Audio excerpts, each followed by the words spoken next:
ब्रह्मा जी और विष्णु जी दोनों में यह विवाद उठ गया कि ब्रह्मांड में सबसे महान कौन है। ब्रह्मा जी गर्व से बोले, मैं सृष्टिकर्ता हूँ, समस्त जगत मेरे द्वारा उत्पन्न हुआ है, इसलिए मैं ही सर्वोच्च हूँ। विष्णु जी मुस्कुराकर बोले, हे ब्रह्मा, सृष्टि रचना महान है, परंतु उसका पालन भी उतना ही आवश्यक है, इसलिए मुझसे श्रेष्ठ कोई नहीं। दोनों में विवाद बढ़ता गया। तभी आकाश में अचानक एक अनंत अग्निस्तंभ प्रकट हुआ। उसकी ज्वालाएं आकाश पाताल तक फैल रही थीं। विष्णु जी ने कहा, यदि हम यह जान लें कि इस अग्निस्तंभ का आदि और अंत कहाँ है, तो हमें सत्य का ज्ञान होगा। उन्होंने आपस में तय किया, विष्णु जी नीचे की ओर पाताल तक जाकर इसका अंत खोजेंगे, ब्रह्मा जी ऊपर आकाश की ओर जाकर इसका शिखर ढूंढेंगे। विष्णु जी वराह का रूप लेकर धरती के गर्भ में उतर गए। उन्होंने अनंत काल तक खोज की, परंतु उस स्तंभ का अंत न पा सके। थककर वे लौट आए और स्वीकार किया, यह अनंत है, इसका कोई अंत नहीं।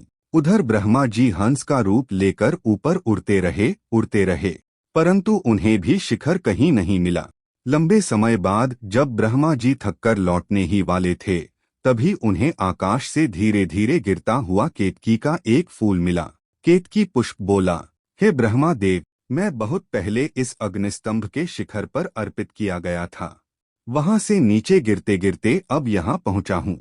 ब्रह्मा जी के मन में विचार आया, यदि मैं कह दूं कि मैंने शीर्ष देख लिया है और इस फूल को साक्षी बना दूं, तो सब मुझे श्रेष्ठ मान लेंगे।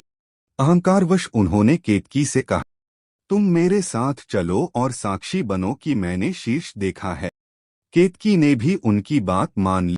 जब दोनों देवता लौटे तो विष्णु जी ने विनम्रता से कहा, मैंने लाख प्रयास किया, परंतु इसका अंत नहीं पाया। यह वास्तव में अनंत है।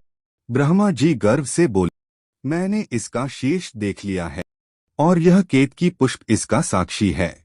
इतना कहते ही अचानक वह अग्निस्तंभ फट गया और उसमें से भगवान शिव का अनंत ज्योतिर्मय स्वरूप प्रकट हुआ। शिव बोले, हे ब्रह्मा और विष्णु, यह अग्निस्तंभ मेरा ही स्वरूप है। मैं अनादि हूँ, अनंत हूँ और मेरा कोई आरंभ या अंत नहीं है। हे विष्णु, तुमने सत्य कहा, इसलिए तुम सदा पूजित रहोगे। हे ब्रह्मा, तुमने झूठ का आश्रय लिया और केतकी पुष्प को साक्षी बनाया, इसलिए तुम्हारी पूजा पृथ्वी पर नहीं होगी। और हे केतकी पुष्प, तुमने असत्य का साथ दिया, इसलिए सदा के लिए मेरी पूजा में तुम्हारा उपयोग वर्जित रहेगा।